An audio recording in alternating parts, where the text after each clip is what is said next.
qu'est-ce que tu fais? Mais qu'est-ce que tu cherches à la fin? Alors? Tu n'aurais pas vu la télécommande? Elle a disparu. Mais puisqu'on n'a plus de télé. Ah oui, c'est vrai, oui.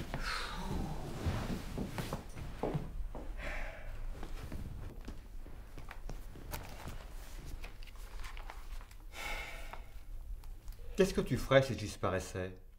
Comme la télécommande. Moi non, pas comme la télécommande. Si je disparaissais, enfin, tu vois ce que je veux dire. Mais tu ne te sens pas bien? Si, très bien, ça va. C'était juste une hypothèse. Tu n'aurais pas une hypothèse plus gaie? Bah, écoute, hein, tu m'épuises. Sous le capot, t'as un véritable moteur de Formule 1. Et moi, j'ai un petit moteur de Smart. Alors ça n'a pas la même vitesse, figure-toi. Alors je partirai certainement avant toi. Puis je peux avoir une crise cardiaque, un cancer, un accident. Mais moi aussi. Oui, mais c'est moi qui ai posé la question le premier. Écoute, il sera toujours temps d'y penser. Ah ouais, mais enfin, vaut mieux prévenir, enfin, je veux dire, vaut mieux prévoir. En tout cas, je te préviens, je préfère être incinéré. Mais pourquoi tu me dis ça maintenant? Ah ben ça, je vais pas te le dire après, hein. Ça, c'est ma terreur. Me retrouver enfermé dans une petite boîte noire, toute sombre, c'est pas ta terreur, ça. À toi d'être enterrée vivante. Bah, écoute, ça ne doit pas arriver souvent. Ah bah il suffit d'une fois. Et alors, d'être brûlé vif, ça ne t'angoisse pas? Au secours! Non! Ah, au secours! Ah, non! Ah. Est-ce que tu crois qu'il y a une vie après la mort? Oh, est-ce que ça vaudrait vraiment la peine? Tu n'aurais aucun souci à te faire financièrement parlant, tu sais. S'il y avait une vie après la mort? Mais non, si je disparaissais! Oh, écoute, je ne sais pas en peine.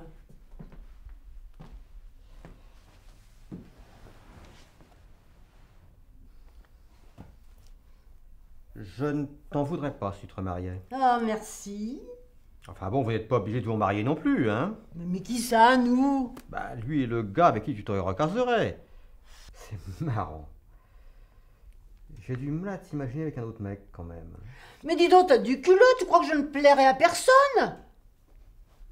Si, justement, et... Ben, je crois même que je serais jaloux. Et quand il sera mort, tu seras jaloux? Oui. Et si c'est moi qui disparaissais en premier? Ah ben, j'avais jamais pensé à ça. Si je me remariais, tu m'en voudrais? Ben, moi, je serais pas là pour le voir. Non, mais... oh. Tu serais jalouse? Ah, avec qui tu me verrais? Non mais dis donc, tu veux que je te présente une copine ou quoi? C'est ça? Pour les enfants et les parrains, les marraines... Pour les députés, en cas de décès ou de démission, et les suppléantes, c'est prévu. Ouais, et pour les voitures, les héros de secours en cas de crevaison. Tu n'es pas en train de me dire que tu m'as trouvé une suppléante? Ben, c'est pas si évident que ça, tu sais, de te remplacer. Avec ton caractère.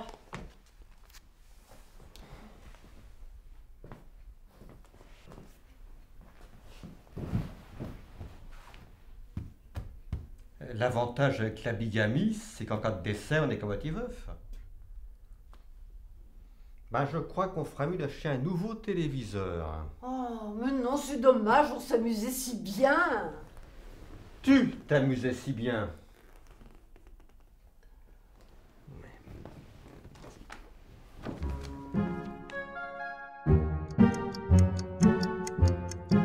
Allez, amusez-vous bien. Et vous rentrez pas trop tard. Et vous, enlevez vos mains de ses fesses, s'il vous plaît. Merci. Bonne soirée.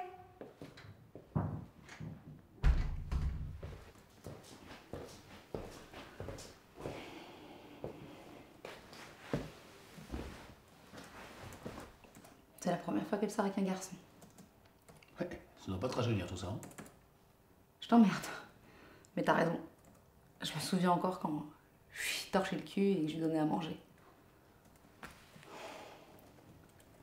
Comment s'appelle le mec? Jean-Marie? C'est bizarre, non? Bah quoi? Qui s'appelle Jean-Marie? Bah je m'appelle bien Jean-Sébastien. Bah ouais, c'est un nom de vieux. Alors là, pas du tout. C'est devenu à la mode, hein, les prénoms composés. Bof. Puis qui sait, ça se trouve, c'est un vieux pervers déguisé en anneau boutonneux. Et à l'heure qu'il est, elle doit être enfermée dans son coffre.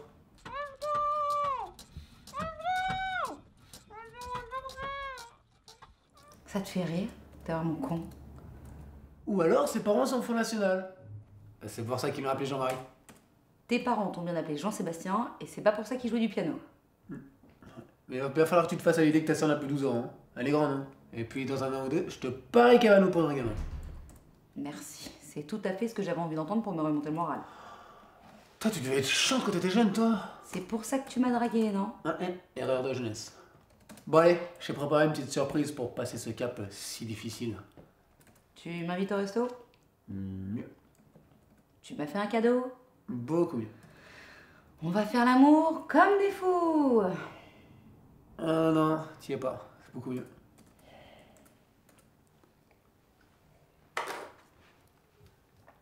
Eh ouais. T'es pas sérieux? Ah si, je t'assure. Ça fait des années que j'en ai pas fumé. J'ai même plus l'odeur que ça. Eh ben ça nous rappellera notre jeunesse. Puis je te rappelle que nous, le 1er juin, on l'a fumé ensemble. Ouais, je me souviens. Et puis, t'aurais accepté ma demande en mariage si on n'avait pas été totalement défoncé ce jour-là? Sûrement pas, non.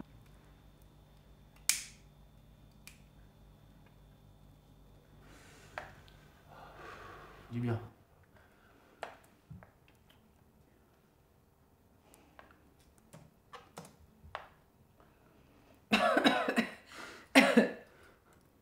Et s'il lui proposait de la drogue? Hein?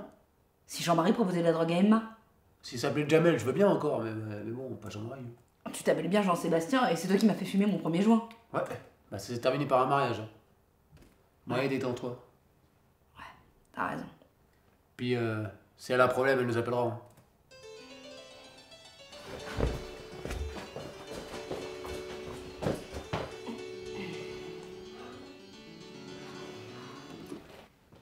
Allô? Oui, ma puce. Qu'est-ce qui se passe? Quoi, c'est horrible? Arrête de pleurer. Mais parle, bordel! Oh, c'est tout. J'ai cru qu'il t'avait ligoté, violée et enterrée vivante. T'es sûr, tu veux pas aller voir quand même le film, ça te ferait du bien? D'accord. Rentre si tu veux. Oh, fais chier. À tout de suite, ma puce.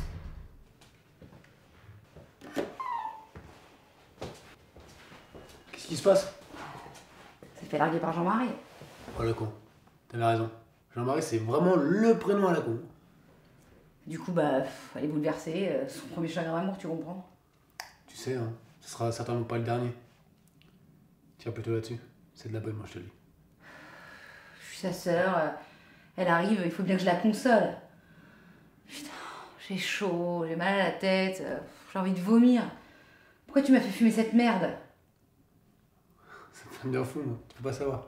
Putain, puis ça s'enlève dans tout l'appart.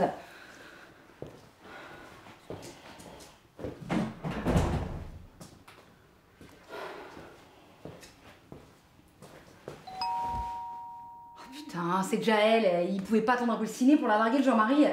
Il est pas con, il a pas payé 9 € le cinéma pour rien. Et puis merde, passe-moi ça. Elle attendra sur le palier. Ça y est, je sais pourquoi je t'ai dragué. Ta gueule, et fume.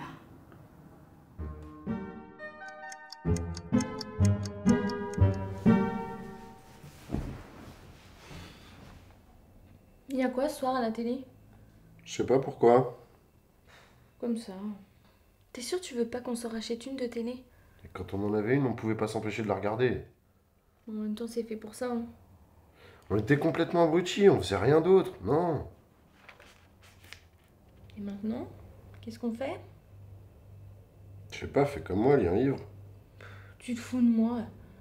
C'est déjà mieux que de regarder la télé, encore quand on avait les 6 chaînes avant. Bon, ok, mais là maintenant, avec la TNT, le câble... Quand j'étais petite on n'avait pas de télé. J'allais la regarder chez le voisin. Tu veux qu'on l'appelle le voisin? Savoir si tu peux regarder la télé chez lui? Bon bah, discutons. Pourquoi? Bah, vu qu'on n'a plus la télé, autant qu'on discute. Vas-y, commence. Tu m'aimes? On pourra peut-être commencer plus progressivement. Genre, qu'est-ce qu'on mange ce soir? Du poulet, des légumes. Et en entrée? Je sais pas. Maquereau au poivre. C'est pas un peu épicé, ça? Maquereau au poivre. C'est poivré. Si un jour tu me trompais, tu me le dirais? Reformulons la question. Si je te trompais, tu voudrais vraiment le savoir? Aussi, oui. Pourquoi tu me demandes ça? Comme ça. Comme on n'a plus de télé. Comment tu veux que je réponde à cette question? Bah, par un oui ou par non? Mais tu crois vraiment que c'est aussi simple que ça? Oui. Non, répondre, c'est déjà accepter la possibilité que je te trompe. Tu essaies donc de me piéger. Y a pas de piège. C'est une question anodine, c'est tout. C'est comme si tu me demandais si je t'ai assassiné. Tu voudrais que je me livre à la police ou que j'essaie de fuir à la justice? Oui, en effet, j'envisage la possibilité que tu m'assassines si je te trompe. C'est ça la vraie question. La deuxième est annexe. Bref, c'est un piège. Je ne réponds pas. T'es con, quoi? Un adultère, c'est pas un crime? Tu vas le payer! Mais c'est pas... L'adultère conduit parfois au crime. Ça veut dire que si je te trompais, tu pourrais me tuer. Non, ça sous-entend que tu pourrais me tromper. Le lourd. Attends, selon une étude, 95% des animaux sont polygames. Ils ne vivent ensemble que le temps d'élever les gosses. Ça prouve bien que la fidélité, c'est pas un truc naturel. Sauf qu'on n'est pas des animaux. Hein. Ouais, bah selon la même étude, 5% des animaux sont monogames. Ça fait pas d'eux pour autant des êtres humains. Pourquoi la fidélité serait un critère d'humanité? C'est le fondement de la famille qui est le fondement de la société. Donc tu m'es fidèle par civisme. Faut croire. Je suis content que notre relation soit basée sur un fondement de société, c'est... Bah ouais, génial. Et toi, tu m'aimes? Fais-moi une dissertation sur ce qu'est le fondement de l'amour dans la société et je te réponds après. Je crois qu'on va s'en racheter une de télé. Ouais, je pense aussi. Hein.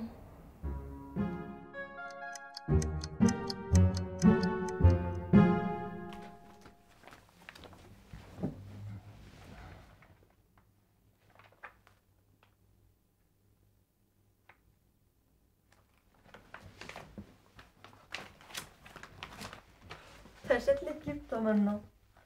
Pourquoi j'achèterais pas l'équipe? Et tu comptes le lire? Je le feuillette pour voir. Pour voir quoi? Je sais pas. Tous les mecs lisent ça dans le métro, au boulot. Tiens, j'ai même vu un gamin d'à peine 6 ans le lire. J'étais curieux de savoir de ce qu'il y avait de si passionnant là-dedans. Et t'as trouvé? Pas vraiment, non. Et tu t'intéresses au sport? Du tout. Alors ce n'est pas étonnant que tu ne vois pas l'intérêt de lire l'équipe. Oui, enfin, s'intéresser au sport, c'est une chose. Mais de là à éprouver le besoin permanent de savoir si Bordeaux a battu Bègles 3-2 ou s'ils ont fait match nul. D'ailleurs, je ne sais même pas où c'est Bègles. Mais pourquoi ça te tracasse tout d'un coup de comprendre pourquoi les hommes lisent l'équipe? Il faut croire que j'ai besoin d'être assuré sur ma... virilité. Bah ça a raté. Merci. Mais tu sais, tu peux être un homme sans lire l'équipe, hein. C'est vrai? En fait, je sais pas. T'aimes regarder les jolies filles. Oui. Tu te grattes le roubignoles le matin quand tu te lèves. Oui. Et ça t'arrive de ne pas te laver pendant plusieurs jours sous prétexte que tu as la flemme. Oui. Bah voilà. T'es un vrai mec. Et toi? Quoi, moi? Quel intérêt tu trouves à lire Cosmopolitain? Je te rappelle que tu le lis aussi. Oui, enfin, je le lis pour rigoler un peu, hein. Ouais, enfin, même pour rigoler un peu, je ne lis pas l'équipe. Tu me trouves efféminé, c'est ça? Mais non! Presque tous les mecs lisent des magazines féminins de leurs copines. C'est connu. Pourquoi tu crois qu'il y a des pubs de bagnoles dans Cosmo? C'est sûr qu'il n'y a pas beaucoup de pubs à machine à laver dans l'équipe, hein. Et pourtant, le foot, le rugby, tout ça, c'est super salissant.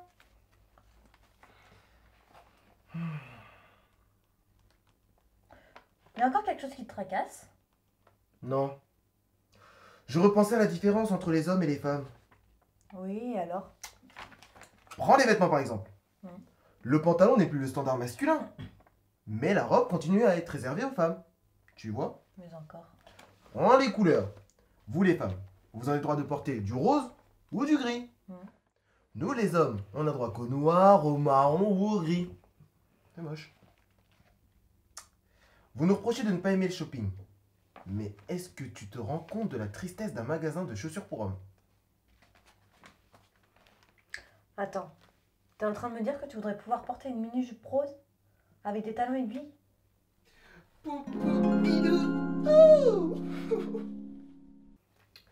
Pourquoi pas? Avoir un string qui te serre le postérieur? Oui. Et avoir un soutien-gorge qui t'empêche de respirer? Affirmatif. Ouais, bah t'avais raison. De quoi? De douter de ta virilité. Tu comprendras jamais rien à la souffrance des hommes. Mais bien sûr. Au fait, si tu cherches mon rouge à lèvres, il est posé juste à côté de ta crème pour les mains. Voilà.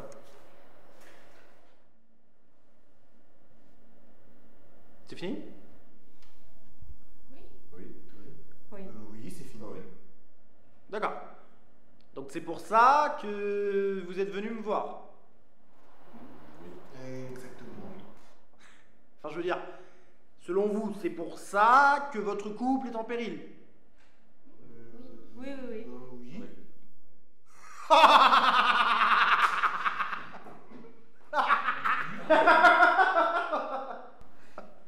Non, bah, excusez-moi, hein, mais j'en ai vu des couples, j'en ai vu des centaines de couples, qui, eux, avaient un vrai problème. Des problèmes de santé, des problèmes de famille, des problèmes pour se loger, pour se nourrir, pour survivre. Et vous, vous pointez là avec vos petits problèmes de couple. C'est génial. Vous, par exemple, soi-disant parce que vous voyez la vie en noir et que vous parlez de la vie après la mort, c'est dramatique, c'est fini, c'est ça? C'est ça. Ouais, super. Vous vous êtes remis à fumer un joint, c'est ça? Oui. Ouais, vous, là. Vous, parce que maintenant, vous ne parlez plus ensemble, il n'y a plus de communication, c'est ça? Ouais. Et enfin, vous, parce que monsieur doute de sa virilité. Oui. C'est génial. C'est génial. Eh bien, écoutez, je finirai cette séance par une citation. Être amoureux, c'est voir dans celui ou celle qu'on aime ce qu'on y souhaite, non pas ce qu'on y trouve. Sur ce, bonne soirée, messieurs, dames.